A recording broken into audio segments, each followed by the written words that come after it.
എങ്ങനെയാണ് കാണുന്നത്?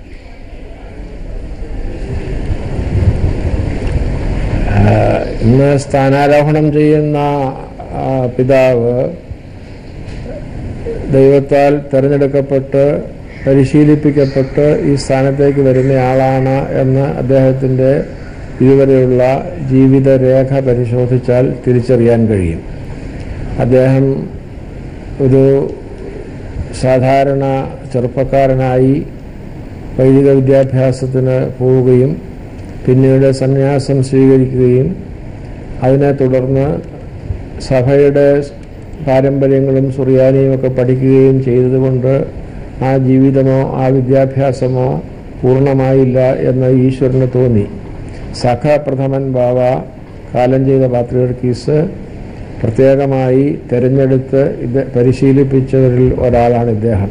ഇദ്ദേഹത്തിൻ്റെ ആ പരിശീലനത്തിന് ഓർത്തഡോക്സ് പാരമ്പര്യത്തിൽ ഉറച്ചു നിൽക്കുന്ന അതിൻ്റെ തന്നെ വൈവിധ്യം തിരിച്ചറിയാൻ ഉതകുന്ന രീതിയിൽ കോപ്റ്റിക് സഭയിലെ സെമിനാരിയിലാണ് ആദ്യം പഠിക്കാൻ അയച്ചത്. ആദ്യത്തെ ഏതാനും വർഷങ്ങൾ അവിടെ പഠിച്ച് കോപ്റ്റിക് സെമിനാരിയിൽ നിന്ന് ബിരുദമെടുത്തു. അതിനെ തുടർന്ന് അദ്ദേഹത്തെ അയർലൻഡിലെ ഒരു കത്തോലിക്ക സെമിനാരിയിലാണ് പഠിക്കാൻ അയച്ചത്.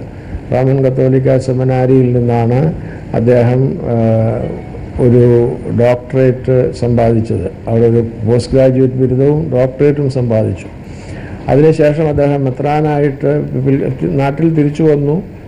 എന്നാൽ മെത്രാനാകുന്നതിന് മുമ്പ് അദ്ദേഹം ആഗ്രഹിച്ചിരുന്ന ഒരു സന്യാസിയായി ജീവിക്കാനാണ്. വില്യം ഡാൽറിംബിളിൻ്റെ ആ പുസ്തകത്തിൽ വളരെ വ്യക്തമായി അതിൻ്റെ തീയതി പോലും പറയുന്നുണ്ട്. അദ്ദേഹത്തിൻ്റെ ഗുരുവായിരുന്ന കഴിഞ്ഞ വർഷം തീവ്രവാദികൾ പിടിച്ചുകൊണ്ടുപോയ ഗ്രിഗോറിയോസ് തിരുമേനിയും വില്യം ഡാൽറിംബിളുമായുള്ള സംസാരത്തിൻ്റെ സമയത്ത് പറയുന്നുണ്ട്, സന്യാസ പ്രമുഖനായിരുന്ന ആയുസ് മുഴുവൻ ഒരു തൂണിൻ്റെ മുകളിലിരുന്ന് പ്രാർത്ഥിച്ച് കഴിച്ചുകൂട്ടിയ ഷമോൻ ഡസ്തൂന് എന്നൊരാളുണ്ടായിരുന്നു. അദ്ദേഹത്തിൻ്റെ ഓർമ്മ നിലനിർത്തിക്കൊണ്ട് ഒരു സന്യാസാശ്രമം തുടങ്ങാൻ പോകുന്നു. അപ്പോൾ ഈ ഡാൽറിംബിൾ അദ്ദേഹത്തോട് ചോദിച്ചു, അതിനിപ്പോൾ ഇപ്പോഴത്തെ കാലത്ത് ആരെയെങ്കിലും കിട്ടുമോ? അന്ന് ഇപ്പോൾ തീവ്രവാദികൾ പിടിച്ചുകൊണ്ട് പോയ തിരുമേനി, ഇപ്പോഴത്തെ നിയുക്ത പാത്രിയർക്കീസിൻ്റെ ഗുരു, പറഞ്ഞ മറുപടി, അതിന് താല്പര്യമുള്ള ആളുകളുണ്ട്. ഇപ്പോൾ അയർലൻഡിൽ PhD തീസിസ് പൂർത്തിയാക്കിക്കൊണ്ടിരിക്കുന്ന സിറിൽ എന്ന അഫ്രേം കരീം എന്ന വൈദികൻ സന്യാസി അതിന് തയ്യാറായി വരുന്നയാളാണ് എന്നൊക്കെ പറഞ്ഞതായിട്ട് ഡാൽറിംബിൾ തന്നെ രേഖപ്പെടുത്തിയിട്ടുണ്ട്.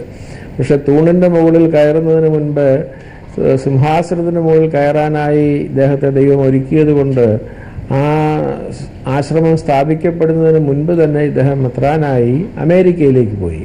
അതും വളരെ സിഗ്നിഫിക്കൻ്റ് ആയിട്ടുള്ളൊരു സംഗതിയാണ് ഈശ്വരൻ്റെ തെരഞ്ഞെടുപ്പിൻ്റെ ഭാഗമായിട്ട്. അതിൻ്റെ കാരണം മധ്യപൗരസ്ത്യ ദേശത്തു നിന്നുള്ള ക്രിസ്ത്യാനികൾ കൊഴിഞ്ഞു പോയി ഇപ്പം എല്ലാം ചെന്നടിയുന്നത് യൂറോപ്പിലും വടക്ക് തെക്ക് അമേരിക്ക, കാനഡ തുടങ്ങിയ സ്ഥലങ്ങളിലും ഓസ്ട്രേലിയയിലുമൊക്കെയാണ്. അവർക്ക് അവിടെ അഭയം കിട്ടുന്നത് കൊണ്ട് തന്നെയുമല്ല ആധുനിക ലോകത്തിലെ യുവജനങ്ങളുടെ പറഞ്ഞതുകൊണ്ട് ഞാൻ അതിലൊന്ന് ഇടപെട്ട് ചോദിക്കുകയാണ്. നമുക്കറിയാം ഇബ്രാഹിം മാർ യോഹന്നാൻ മോർ ഗ്രിഗോറിയോസ്, അദ്ദേഹത്തെ കുറിച്ചാണ് താങ്കൾ നേരത്തെ സൂചിപ്പിച്ചത്. തട്ടിക്കൊണ്ടുപോകപ്പെട്ട മെത്രാപ്പൊലീത്ത, ഒരുപക്ഷെ അദ്ദേഹമായിരുന്നു അടുത്ത പാത്രിയർക്കീസായി വരേണ്ടിയിരുന്നത് എന്നായിരുന്നു സൂചനകളെല്ലാം.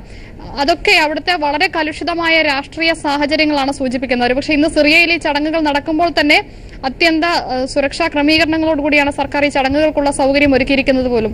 ഈ രാഷ്ട്രീയ സാഹചര്യം നിയുക്ത പാത്രിയർക്കീസ് തന്നെ മനോരമ ന്യൂസിനോട് പറയുകയുണ്ടായി, മധ്യേഷ്യയിൽ നിന്നും ക്രിസ്ത്യാനികൾ കൂട്ടത്തോടെ ഓടിപ്പോകേണ്ടി വരുന്നു, അതാണ് ഞാൻ നേരിടാൻ പോകുന്ന ഏറ്റവും വലിയ വെല്ലുവിളി എന്നുള്ളത്. എങ്ങനെയാണ് ഈ രാഷ്ട്രീയ സാഹചര്യത്തെ അദ്ദേഹത്തിന് നേരിടാൻ കഴിയുക? താങ്കൾ എങ്ങനെയാണ് അത് വിലയിരുത്തുന്നത്? ഈ രാഷ്ട്രീയ സാഹചര്യവും അതിൽ നിന്ന് ഉത്ഭവിക്കുന്ന പ്രശ്നങ്ങളും സാഖാ പ്രഥമൻ ബാവ വളരെ കാലമായി നേരിട്ട് കൊണ്ടിരുന്നതാണ് എന്നുള്ളത് കൊണ്ട് ഇപ്പോഴത്തെ ബാവായ്ക്ക് ഒരു മാതൃക ലഭ്യമാണ് ഒരു തരത്തിൽ പറഞ്ഞാൽ. കാരണം സദ്ദാം ഹുസൈനെ അമേരിക്ക നിഷ്കാസനം ചെയ്യുകയും അമേരിക്ക ഇറാഖ് ആക്രമിക്കുകയും ചെയ്ത കാലം മുതൽ അവിടെ നിന്നുള്ള ഇറാഖിൽ നിന്നുള്ള പലായനം ചെയ്യുന്ന ആളുകളുടെ ഒരു ഇടത്താവളമായിരുന്നു ദമസ്കോസിലെ പാത്രിയർക്ക് അരവന. അവിടെ താമസിച്ചിട്ടാണ് ഒരുപാട് പേര് അവിടെ നിന്ന് പോയത്. ഇപ്പോൾ അത് അന്ന് സിറിയ വളരെ സേഫായിരുന്നു എന്ന് കരുതിയിരുന്ന ആൾക്ക് ഇപ്പോൾ സിറിയയിൽ നിന്ന് ഓടിപ്പോകേണ്ടി വരുന്നു.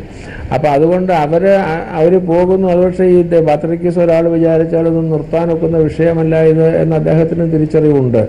എന്നാൽ അദ്ദേഹം ആസ്ഥാനം അവിടെ തന്നെ സൂക്ഷിക്കുകയും എന്നാൽ ബെയ്റൂട്ടിൽ ഒരുപക്ഷെ അമേരിക്കയിലുമായിട്ട് ഓഫീസുകൾ മെയിൻറ്റെയിൻ ചെയ്യുകയൊക്കെ ആയിരിക്കും ചെയ്യാൻ പോകുന്നത്. ഈ പോകുന്ന ആളുകളെ അവരുടെ പുനരധിവാസവും അവരുടെ വിശ്വാസത്തിലുള്ള ഉറച്ചു നിൽക്കലും ഇത് രണ്ടും ഉറപ്പുവരുത്തുക എന്നുള്ളതാണ് പാത്രിയർക്കീസിൻ്റെ ചുമതലയായിട്ട് ഭവിക്കാൻ പോകുന്നത്. അങ്ങനെ പുനരധിവാസത്തിന് സഹായിക്കാൻ ആ നാടുകളിൽ നേരത്തെ ചെന്നിട്ടുള്ള ആളുകളും അവിടങ്ങളിലെ ഭദ്രാസന മെത്രാപ്പോലീത്താമാരും ഉണ്ട് നേരിട്ട് സഹായിക്കാൻ, അവർക്ക് പ്രോത്സാഹനം കൊടുക്കുക. പിന്നീട് അവരെ വിശ്വാസത്തിലേക്ക് കൂടുതൽ അടുക്കാനും നാട്ടിലെ കഷ്ടപ്പാടിൽ നിന്ന് ഒരു പുതിയ ലോകത്തിലെ സ്വാതന്ത്ര്യത്തിലേക്ക് ചെല്ലുമ്പോൾ അത് വിശ്വാസത്തിൽ നിന്നുള്ള പ്രമുക്തിയായി അവർ തെറ്റിദ്ധരിക്കാതിരിക്കാനും വേണ്ട അജപാലന ശുശ്രൂഷ നിർവഹിക്കാൻ അതാതിടങ്ങളിലെ വൈദികരെയും മെത്രാന്മാരെയും ധൈര്യപ്പെടുത്തുകയും പ്രോത്സാഹിപ്പിക്കുകയും ചെയ്യുക എന്നുള്ളതായിരിക്കും പാത്രിയർക്കീസിൽ നിന്ന് ഉണ്ടാകേണ്ടതായ ഒരു പ്രധാനപ്പെട്ട സംഗതി. അതിനൊക്കെ ഉപയുക്തമായ രീതിയിലാണ് ഇദ്ദേഹത്തെ ദൈവം ഇതുവരെ പരിശീലിപ്പിച്ച് കൊണ്ടുവന്നത് എന്നാണ് ഞാൻ വിചാരിക്കുന്നത്. ഡോക്ടർ ബാബു പോൾ, അതുപോലെ തന്നെ സിറിയയിലെ ആഭ്യന്തര പ്രശ്നങ്ങൾ, ഈ പാത്രിയാർക്ക് ആസ്ഥാനത്ത് തന്നെ പുതിയ പാത്രിയാർക്കീസിന് തുടരാൻ കഴിയുമോ എന്നുള്ളതുപോലെ സംശയമുണ്ടായിരുന്നു. കുറെ കാലമായി കാലം ചെയ്ത പാത്രിയാർക്കീസ് ഉൾപ്പെടെയുള്ളവർ ലെബനനിലാണ് കഴിഞ്ഞിരുന്നു. ആസ്ഥാനം പോലും താൽക്കാലികമായി അങ്ങോട്ടേക്ക് മാറ്റേണ്ടി വന്നിരുന്നു. പുതിയ സാഹചര്യത്തിൽ, സിറിയയിലെ സാഹചര്യങ്ങളിൽ സമാധാനപരമായി പാത്രിയാർക്കീസിന് സ്ഥിരമായി അവിടെ തുടരാനുള്ളൊരു സാഹചര്യം ഉണ്ടോ? അത് സംബന്ധിച്ച ചർച്ചകൾക്കുള്ള സാധ്യതകൾ എത്രത്തോളമുണ്ട്? അതിനകത്തൊരു ചർച്ച കൊണ്ട് എന്തെങ്കിലും പ്രയോജനം ഉണ്ടാകുമെന്ന് ഞാൻ വിചാരിക്കുന്നില്ല. കാരണം ഇപ്പോഴത്തെ സിറിയയിലെ അധികാര ശ്രേണികളൊക്കെ സഭയ്ക്ക് സംരക്ഷണം നൽകുന്നവരാണ്. പ്രസിഡന്റ് അസാദിനെ കുറിച്ച് എന്തു പറഞ്ഞാലും അദ്ദേഹത്തിൻ്റെ ഭരണകാലത്ത് സിറിയയിൽ ഈ ന്യൂനപക്ഷങ്ങൾക്ക് സംരക്ഷണം ഉണ്ടായിരുന്നു.